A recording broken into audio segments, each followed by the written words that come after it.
السلام عليكم ورحمة الله وبركاته. عاملين ايه يا حلوين؟ يا رب تكونوا بخير. هنعمل النهاردة وصفة حلوة سهلة وسريعة. هنعمل بطاطا بالكريم كراميل. وصفتنا النهاردة ما فيهاش اي افتكاسات، سهلة كده وسريعة، تحضريها في 5 دقايق وانتي واقفة. ده كده الشكل النهائي بتاعنا، ودي طريقة التزيين اللي انا زينتها بيها. انتي ممكن ما تزينيش خالص، يعني هي شكلها لطيف من غير حاجة، بس انا حبيت اضيف اللمسة بتاعتي. ده كده ورد، الورد ده بيتاكل عادي يعني مفيش مشاكل. يلا بينا بقى نشوف الطريقة بتاعتنا. معايا 4 وحدات من البطاطا، حجمهم بيكون متوسط. هبتدي ان انا اقشرهم واقطعهم بالشكل اللي انتوا شايفينه ده كده، وغسلتهم كويس وضفتهم في الحله. هضيف عليهم معلقه كبيره من السكر ونص كوبايه ميه، مش منكترش ميه علشان البطاطا ما تفقدش الطعم بتاعها. وهبتدي بقى اسيبها على النار، هادي عليها تستوي زي ما انتوا شايفين كده. انا عايزاها مستويه خالص. وهبتدي انزل عليها ب4 كوبايات من اللبن او الحليب. ضفنا كوبايتين كده، هضيف التالتة. واخر حاجه هضيف الكوبايه الرابعه. وهنزل ب2 باكت من الكريم كراميل.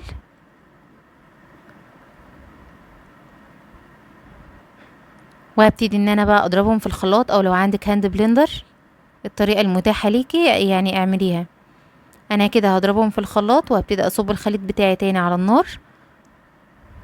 وهقلب كده على طول ايدك فيه علشان ما يشطش منك، لان الخليط بيكون تقيل نوعا ما، يعني مش تقيل قوي. تمام كده، قلبت زي ما انتم شايفين كده من الجناب، بدأت ان هي تغلي معايا كده. تمام، هبتدي ان انا انزلها، والظرف اللي بيبقى جاي اللي هو الكراميل اللي بيبقى جاي مع الكريم كراميل، هبتدي ان انا اصبه كده في القالب بتاعي. القالب بقى اللي انت تحبيه، يعني زي ما هو متاح بالنسبه لك. حابه تصبيها في اطباق عادي برضو ما فيش مشاكل. الطريقه دي يعني انت وذوقك. انا كده صبيتها في القالب بتاعي. وهتسيبي بقى في التلاجة لمدة ساعة كده ولا حاجة، هو اصلا بيمسك على طول يعني ما بياخدش وقت. هبتدي بقى اقلبه في الطبق كده. طلع بالشكل اللي انتوا شايفينه.